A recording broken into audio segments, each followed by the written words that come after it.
Hello students, welcome to Political Science class. This is our chapter 8, Environment and Natural Resources, class 12. So students, in this chapter we are going to discuss the concern of environment degradation and resources, because children, we know nowadays this is a biggest issue. This is global issue. In fact, we should say this is global issue to save our environment and our resources. So in this part 1, we are going to discuss about environment concern in global politics. अब हमारी क्या क्या concern है environment से related global politics में. So we will see these due to this environmental issue, this topic we have read in class 10th, Rio de Janeiro Earth Summit. It was organized in 2006, जहाँ पे सारे countries ने मिलके इस environment degradation को discussion किया था and agenda 21 उस टाइम उन्होंने डिसाइड किया था. So this was all. I just gave you example of this environment summit. Now we are talking about major concern. अब हमारा जो ग्लोबली हमें किन किन चीजों पे कंसर्न, किन किन चीजों को हमें देखना है, एनवायरमेंट डिग्रेडेशन से बचाना है, किन रिसोर्सेज को बचाना है. तो अब हम सबसे पहले बात करते हैं कल्टिवेटेड एरिया. जब हम बहुत पहले की बात करते हैं तो हमारे जो बिग पीस ऑफ लैंड जो हुआ करते थे, ज्यादातर जमीन पर कल्टीवेशन का वर्क होता था वहां पे. तो उससे हमारा जो इकोलॉजिकल बैलेंस होता है, क्योंकि जब हमें पता है कि जब हम लैंड को डिग्रेड करने की कोशिश नहीं करते हैं एंड प्रॉपर यूज करते हैं, तो एनवायरमेंट का जो हमारा इकोलॉजिकल बैलेंस है वो बराबर बना रहता है.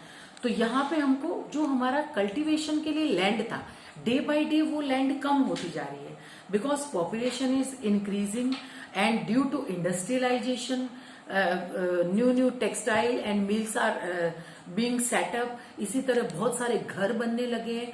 तो जो कल्टीवेशन, टेक्सटाइल, घर, मिल्स, सबकी वजह से जो हमारे जगह थी जहां पे हम कल्टीवेशन करते थे, वो धीरे धीरे कम होती जा रही है. अब कम होने की वजह से ग्लोबल वार्मिंग बढ़ती जा रही है, डिस्टरबेंस हो रहा है, हमारा बैलेंस बिगड़ रहा है, हमारा सारा जो भी इकोलॉजिकल बैलेंस था वो. तो उस जो हमारी लैंड है उसको हमें बचाना है, कल्टीवेशन वाली लैंड को बचाना है. एंड सेकेंड हमारा इसमें इशू था, इसमें एक हमारा जो रिपोर्ट आई थी यूनाइटेड नेशंस की ह्यूमन डेवलपमेंट रिपोर्ट प्रोग्राम में 2006 में, इसमें ये बताया गया था कि अराउंड 1.2 बिलियन पीपल है जो अभी तक उनके पास वाटर का कोई एक्सेस नहीं है, उनको अच्छा जो ड्रिंकिंग वाटर मिलना चाहिए वो नहीं मिल रहा है.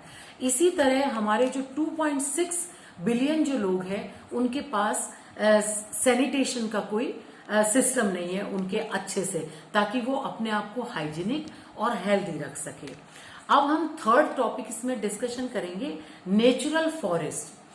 अब हम पहले की मतलब हमारे ओल्डन डेज से अभी के दिनों को अगर हम कंपेयर करते हैं तो हम देखते हैं कि हमारे पुराने जो फॉरेस्ट थे वो फॉरेस्ट बहुत ज्यादा फैले हुए थे, और उन फॉरेस्ट की वजह से हमारे जो यहाँ तक कि ट्राइबल जो लोग आसपास रहते थे उनके लिए भी एक लाइवलीहुड था अच्छा सा. और हमारे से बहुत सारे स्पीसीज है जो कि अब एंडेंजर्ड स्पीसीज होने लगे हैं. बहुत सारे वो कुछ तो पूरे ही खत्म हो गए हैं, कुछ खत्म होने की कगार पर है.